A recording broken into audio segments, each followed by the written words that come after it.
Hello,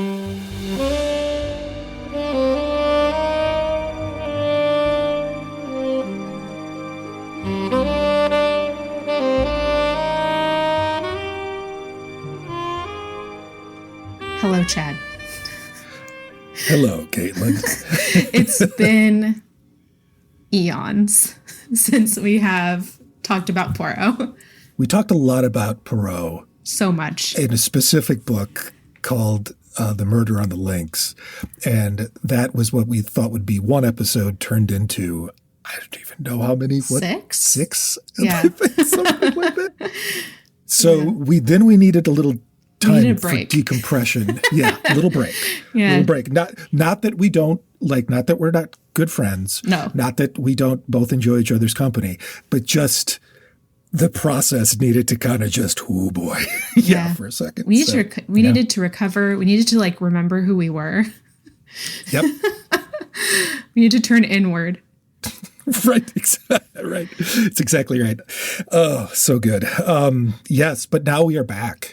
We are talking about and preparing everyone to read The Murder of Roger Ackroyd, which is the third book in the series, fourth one we've covered because of the Halloween party. This is still Poirot early days. There are twists and turns, not only in the plots, but just in what to expect in every book. There's a lot at stake. Yeah, I think we don't want to give anything away about the book, but I just would say that this is a remarkably different book than either Styles or Lynx. Yeah. It is much, much, much different. Yeah. So let's give people an idea of what they're in for and how it's different. You had mentioned something really interesting when we were chatting beforehand just about Ackroyd. And you were like, I think this is the first book I'm going to recommend that people actually read. Yeah, that's how I feel. I think a lot of our listeners, and thank you to all of our listeners for listening, sometimes listen to the episodes instead of reading the book. And that's great. More power to you. That's wonderful. I would say that for the first three books that we've done, that honestly, if you're an Agatha Christie completist, then definitely read them. But this is the first book that I think is as close to being essential to read as I can think of. It's really an essential part of the mystery novel genre. I would agree with you. I think just in general, this book is one that I would recommend for non-Agatha Christie fans. If you are going to read one that's in the Poirot canon, maybe this is one of the top ones I'd recommend. Maybe top 5 for sure.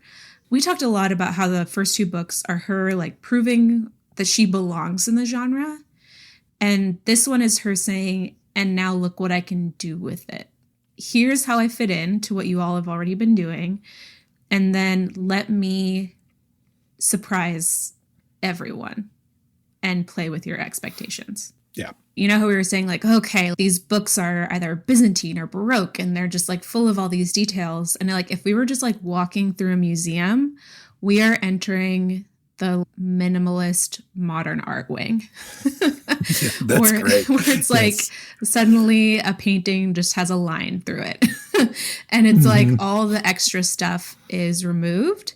And it's so exciting to see what Agatha Christie can do, what the Poirot character does. And speaking of Hercule Poirot, where do you think this is within his existence? We definitely have the order of Styles, Lynx, and you can feel that between Styles and Lynx, a couple years have gone by where Poirot has established that he has made his second career as a detective in London of international fame. He's the phoenix rising from the ashes out of World War I. And then he's hello, look at me. I'm so famous. I'm a household name. And so then we have to kind of assume that after Lynx, a couple more years, I'd say, have gone by. Maybe you can argue against that. But Poirot is older, even though he began as an old man. I sense that he's like, maybe not tired in the way he was in Halloween Party, but he is over this grandeur of his career, and he is trying something new. He's trying a go at the quiet life of quote unquote retirement. It takes place in the British countryside. Yeah. He also has a very, without giving anything away, there's a very interesting introduction that lets you know kind of where his priorities are at this point in time, because he's gardening, basically. Yeah. This is a different Poirot. He's like a man of the earth, or maybe not, depending on his success. But actually, jumping around a little bit, going back to A Haunting in Venice, that's what it was, the Venice one, whatever. That beginning of the movie was one of my favorites because I felt like it was such a shout out to a reference to the beginning of this book. Yes. And so that was a part of it that I felt the most attached to, but also the most excited to see on the screen, because this is one of the, like, even though I like, and we'll get into this a little bit, I think we both agree that this book is very serious. This is one of the silliest Poirots ever, I think, is like the first scene in this book. Definitely. He's also strangely pleased with himself and seems much more at peace, I would say, and is really just kind of tossing vegetable marrows over into his neighbor's yard. And we did look up what a vegetable marrow is. And what was it again? What I would like you to think of is it's the fall. It's gourd season. It's pumpkin season. You're going to the grocery store. For some reason, I immediately think of like a Trader Joe's, and there are those like bins of decorative gourds, and they're all different shapes and sizes. You know, some of them are like green with yellow. Some of them are tan. Some of them are orange. All of those are like a marrow. So just imagine it's like a medley of squashes, gourds, whatever you'd grow in your garden on those big curly vines. And he's growing them. And so this is so un-Poirot too, because he's throwing them, which seems so disorderly for the man that loves order. So I'm like, is he having like a little Poirot midlife / 3/4 of the way through life crisis where he's like, maybe I just throw things? Yeah. The visual that I get is that he's almost like an animal that is digging and throwing things around. Is that just like what the countryside does to him? I don't know. I don't know.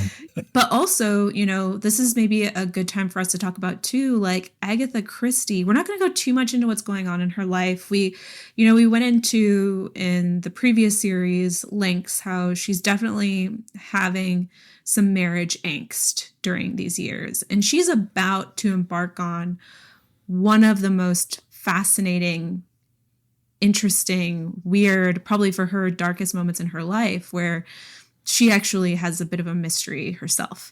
This hasn't happened yet when she's writing the book, and I think we'll dive into this after this series, right? The big Christie disappearance. I think we can promise a special episode on that. Yeah. Yeah. Okay. Yeah. Because it doesn't quite wrap into any book in particular, but we definitely want to give you that info and that background, and we want to do it justice and not try to like just throw it into a pre-read. But we can say that she is in a dark period, and it was interesting. I think we both agree too that like this book has romance in it. Hastings is in Argentina at this point. I think that's a good thing to talk about too. He is. Yes. And so for people who I guess are like maybe just jumping in right now, Hastings was Poirot's previous sidekick who narrated the first two books. And he is like a lovable oaf, I would say. A lovable oaf in love with love. And whenever you see the world through his eyes, it's all about the ladies. It's all about love. And he also has this arrogance about him that Poirot is so foolish, even though he's the one who's being foolish. So this is the first time that Agatha Christie introduces a new narrator. And this is a pattern that will happen quite a bit, I'd say, as the series progresses. And I think as she kind of tires of Poirot, which we talked about in our intro episode, she gets a little fatigued with Poirot as a whole. And so a lot of her books begin with like other people's lives, begin with a town, a group of people. We get sucked into their drama. We're seeing it all from their perspective. And then maybe halfway or even 2/3 of the way through, Poirot enters as the one who's going to help solve it all. But he's an outsider in a different way. He's not buddies with the narrator. And so this is kind of the first time we get that. And we get the new narrator of Dr. Shepherd, who's actually read some of Hastings' published accounts, which is kind of fun. And he's like, let me try my hand at doing the same thing. It doesn't have the same Hastings vision, right? It doesn't have like the in love with life sort of thing. Yeah, you can. Yeah.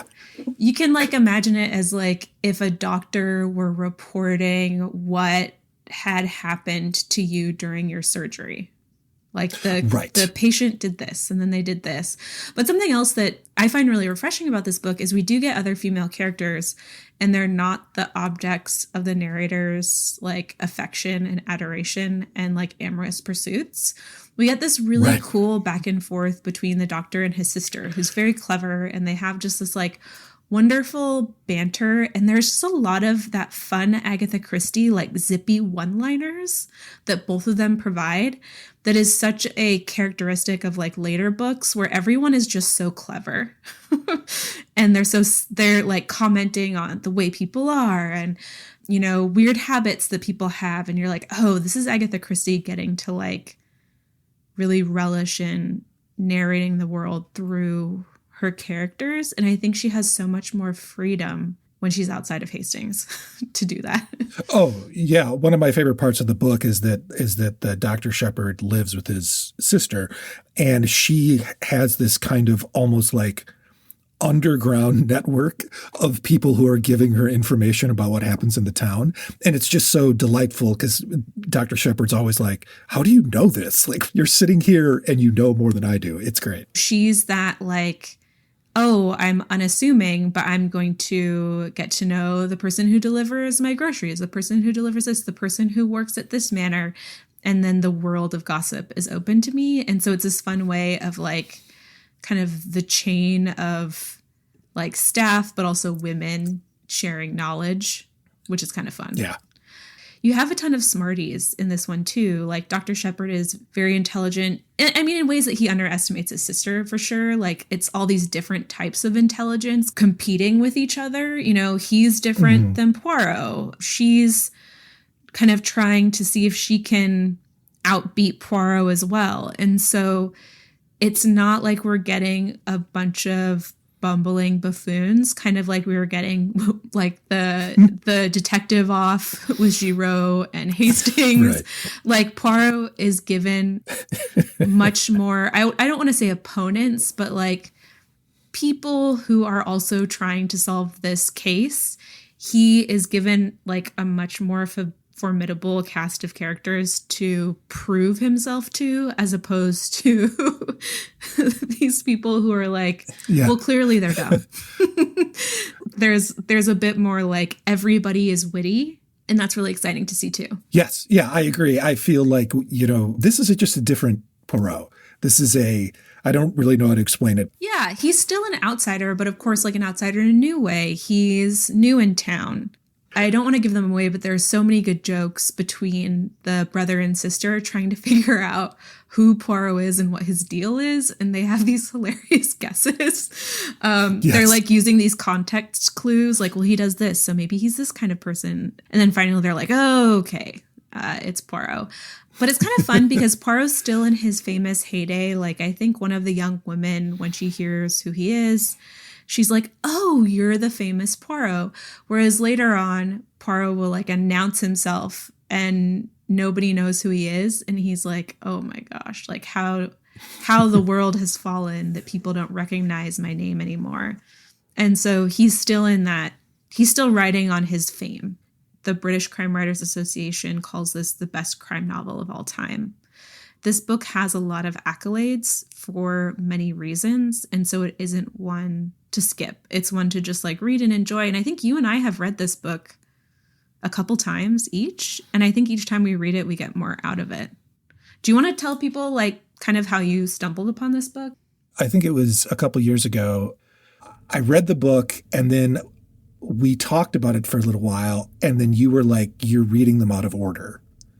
And I was like, I am reading them out of order. And then you started to talk about like, maybe we should do a podcast where we read them in order. Yeah. And I was like, yeah, that's actually a really good idea. Okay, that's cool. So the first time I read it, I really liked it. And I'd heard, that it was one that you have to read. But I only read it once, and it didn't really hit me like it has during these readings of it now. Like now it's like, oh yeah. Okay, wow, this is an incredible book.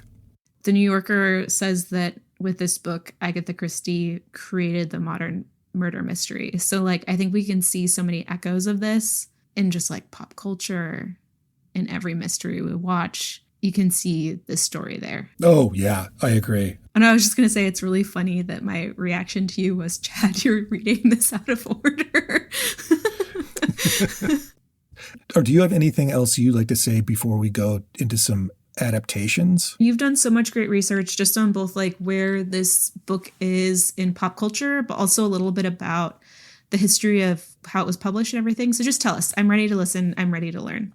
Okay. The Murder of Roger Ackroyd is a work of detective fiction by Agatha Christie, which was first serialized in 54 parts in the London Evening News from the 16th of July, 1925 to the 16th of September, 1925. So it was done almost daily, which is amazing. Yeah. And honestly, it's so interesting because this one reads so quickly. Would breaking it up into 50 odd pieces slow it down, or would it keep up the pace? Like, it didn't have that big twist. This one is very methodical. It's very like a doctor. Also, there was a stage play that was called Alibi, but then this is kind of confusing because it wasn't written.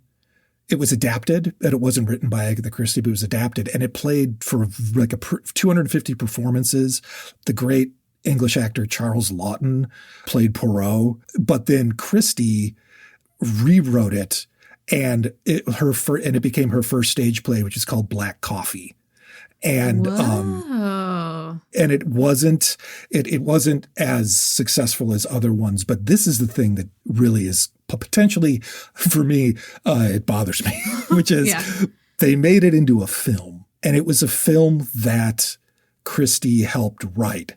And the film was called Alibi, and it ran for 75 minutes. It was released on the 28th of April, 1931, produced by Julius S. Hagen. Austin Trevor played Poirot. I don't know who he is, but it's lost to time.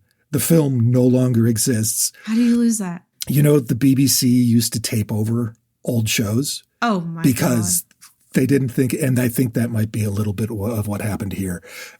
It's just so sad. Although it was a film and not a video, so maybe it just like got so rotted that it didn't corroded. Wow. Yeah, I would give anything to hear that, to see that. And also, there's an old time radio show from the Campbell Playhouse Theater with Orson Welles. Oh my God! And I could only listen to like 10 minutes of it because Orson Welles introduces all of the actors who will be playing the roles at the beginning. And then he says that he will be playing Dr. Shepard. And then all of a sudden he stops and he goes, "What's going on?" And then Hercule Poirot enters the radio broadcast, the studio, but he's also being played by Orson Welles in, I just will say, potentially the worst Belgian accent I've ever heard. Oh, no. And so Orson Welles is playing himself, playing Dr. Shepard, but then he is also playing Hercule Poirot as a real person. And it is so annoying. That has to be when he was like, I am so famous. I can do whatever I want and nobody will question me. And nobody was like, Mr. Wells, this is a really dumb idea.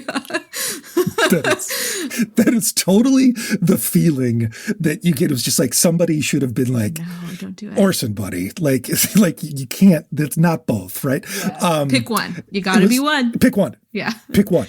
And maybe don't be Hercule Poirot because your accent is unforgivable. It was also adapted as a 1.5 hour play for BBC Radio 4 in December of 1987, which you can find and listen to. There are a couple of, I didn't know this, but there's a couple television adaptations, including one with David Suchet. And, but they have to have changed it so much. The one that I am the most impressed by, The Murder of Roger Ackroyd, was adapted as a 190-minute drama that played in Japan on Fuji Television April 14th, 2018 as a special drama under the title The Murder of Kuroido. And I want to find that, God. I need to watch it. Could we do like one of those like simul watching things where like we're on the phone and both press like play at the same time? Because that sounds so fun. I think this story would be so hard to turn into a film. I completely agree. Maybe it would be good for us to make it clear, like, as we do, Poirot Pals have been really trying to stay away from the TV shows just to keep my brain in the books. But this is one that I would be so interested to see, just to be like, how are you going to do that? Yep. Like, yep. Please let me watch you try, and just to see what people come up with. I wonder if our buddy Kenny B would ever do it. Yeah, that's a challenge, right? That's a directorial challenge, Mr. B. Yeah, and I will say this too for people, read the book first. Don't watch. No. I'm never a person who says don't, because everybody can do what they want. But in this specific instance, I'm saying read the book first. Don't watch anything. Just read it. It can't match the experience of reading the book. Also, sometimes like introductions and stuff, because the books have been around for like nearly 100 years, they're like, we can give away the ending in the introduction or in the foreword because it's so famous, everybody knows. And don't let them spoil you or spoil it for you. There's a foreword by James Pritchard and there's an introduction by Louise Penny. And both of those things you should skip until you finish the book. Just skip them. Don't be like, let's see what Louise has to say. Louise. No, just giving it away. So when you are reading this book, what is your experience? Like, how have you situated yourself? Is there anything specific? Are you in the same place every time you're reading it? Is there a beverage involved? Is there any type of, I don't know, sports on in the background?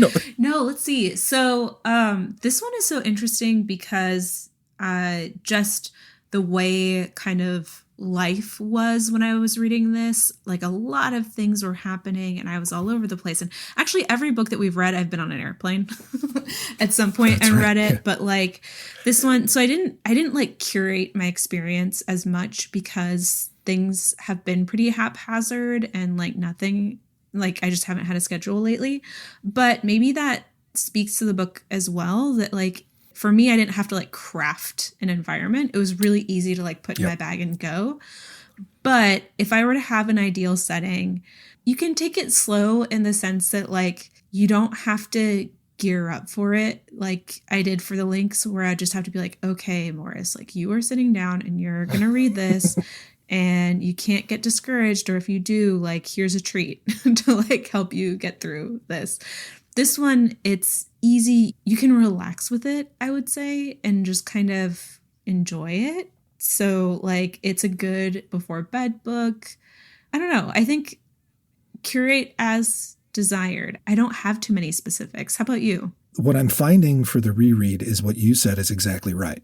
Not only do I not need to be situated in a certain way with all of my peculiars just perfectly laid out, but my things, my special, you're right, exactly. Chad, why do you own so many thimbles? But I find myself having a very hard time putting it down. I have read this many times and still enjoyed reading it again with Poirot Pals in mind. And when I was getting to the end, I had just like, it was like a late night. I was in bed and, you know, I was the only one awake. Like, I think Priyash was asleep, and I was like, I'm so close. I've got to stay up and finish this. And I think you can't, it's hard to do that with a book that you know so well, to be like, let's justify feeling very sleepy tomorrow so you can just finish it now. But like, it's a book that will pull you through it, where you like, you're getting to the end and you like, you have all this momentum and you're like, I've just got to finish it in this really exciting way. Whereas like, I feel like, especially Lynx, you'd get there and then you'd be like, oh my God, I have 7 chapters left. Oh God. And in this one, it's just like, you're like, wait, it's over. And so, there's this like, I guess what we're saying is there's this like momentum or this thread that's like pulling you through it in a way that you get in other books, but this is the first time it's really popped up here. And also something that you don't exclaim towards the end of the book is, who knew she was a gymnast? Like, that's not... The one hint we can give everyone is that no one is an acrobat. No one, I don't think anyone in this book has gone on a jog in a really long time. I agree. Okay, so let's see. I think the last thing we really want to say is that there is an accompanying playlist that we always curate. This one, I think you and I both tried to get the feeling of it, but also I played around a little bit, but I tried really hard to stick to the 20s. I thought that was a really like classical music that was composed then, music that people were listening to, but also it was hard to locate, like, if I were these characters and I were in the countryside, maybe I wouldn't be listening to the most modern classical music out there, and I wouldn't be listening to the most like progressive jazz. So it was like one of the more challenging ones to really find the right vibe or the right mood. So I hope that you enjoy it, because I think both you and I were like, okay, what do we do with this? And I'm happy with what we came up with. Yeah, I think you did a great job with it. I put a couple of things on there that make sense for what you were saying. And then I put one in there that I thought was kind of like a cover of a song that could kind of be a clue as to what happens in the book. Ooh, so, I have to re-listen and try to find that one. I'm excited about that. So Chad has given you a clue, an audio musical clue.